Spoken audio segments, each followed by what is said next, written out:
জল্পনা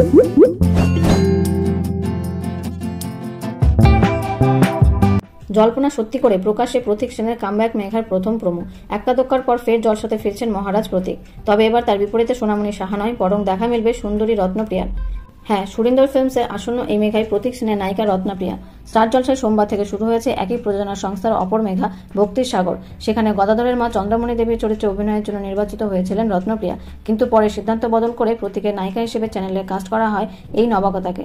এটাই রত্নপ্রিয়ার প্রথম সিরিয়াল। এর আগে অবশ্য বেশ কিছু মিউজিক্যাল ভিডিও এবং শর্ট ফিল্মে দেখা মিলেছে তার। প্রশিক্ষিত নৃত্যশিল্পী তিনি। উড়ানের প্রথম প্রমোতে দেখা যায় ফুলের দোকান চালায় পূজারিনী। অন্যদিকে মদ্যপ অবস্থায় পাড়ায় মস্তানি করায় তার ধ্যান জ্ঞান মহারাজের। দুটি ভিন্ন মেরুর এই মানুষের জীবন কিভাবে একতারে বাধা পড়বে, কি এমন ঘটনা ঘটেছিল মহারাজের সঙ্গে যে এত ভালো ছাত্র হওয়া সত্ত্বেও এখন মদের নেশায় ডুবে নিজের জীবন শেষ করতে বসেছে সে।